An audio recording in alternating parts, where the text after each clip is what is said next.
Thank you for attending IPDLN 2020. This was IPDLN's first ever virtual conference and I've really enjoyed the experience. I hope that you have too. It's been a really valuable event and I hope that you've been able to learn, share and connect to all things data linkage via this virtual format. And I hope you've been able to renew old friendships and make some new ones. A highlight for me was the COVID-19 session. I think it's really heartening to know that data linkage infrastructure has been so important in the global response to the pandemic. IPDLN 2020 could not have happened without the support of many people. I'd like to particularly thank our co-hosts, Andrew Stanley and Chris Radbone from SANT Datalink, our organising committee, the scientific committee chaired by Professor David Preen from UWA, our keynote and panel speakers, and everybody who's given a live or recorded presentation. Last but not least, I'd like to thank our professional conference organiser, our technical support crew, and all of the staff at the PHRN Program Office in Perth, who've worked very hard for many months to make the event happen. IPDLN 2020 could not have occurred without our sponsors, and I'd like to thank all of them, and in particular our gold sponsors, the Australian Institute of Health and Welfare, the Population Health Research Network and SANT Datalink.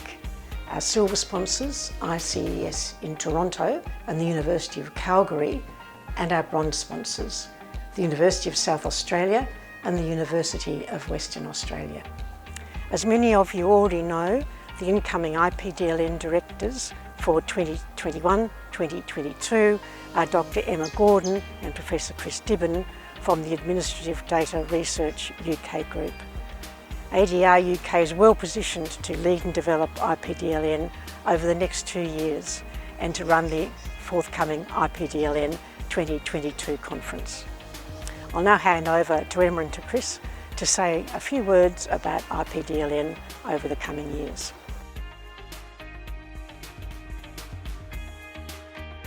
Many thanks to Dr. Merran Smith for her introduction and for her leadership of the IPDLN network over the past 2 years, including bringing together this incredible global online conference.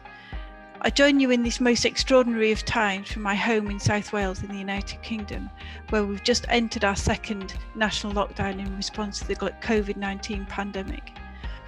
Merran mentioned I'm the director of the ADR UK programme, which is all about transforming the way researchers access the UK's wealth of public sector data. Key to us being able to do this successfully is not just funding data linkage research, but bringing the data linkage community together to share ideas and promote collaborations.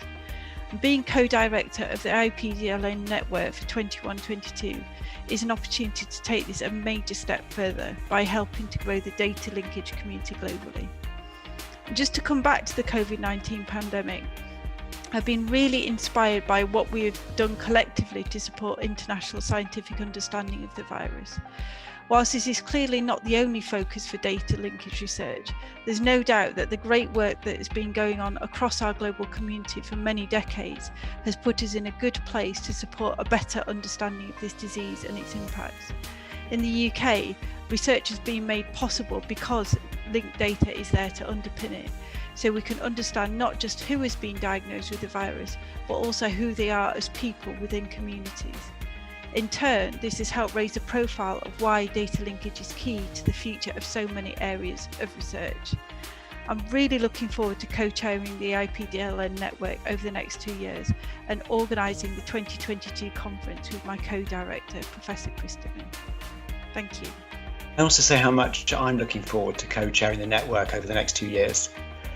It's interesting to think back to a slightly foggy afternoon in St Andrews in 2013, when members of what was then the International Health Data Linkage Network met to discuss, amongst other things, the title of the network.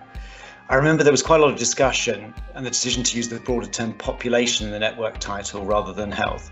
Looking back, I think that was a wise choice, as the network has reached over time beyond the medical research community. As Emma has said, ADR UK has a particular focus on research in the social and economic sciences, and increasing engagement with that community of research is one thing we hope to do over the next 2 years.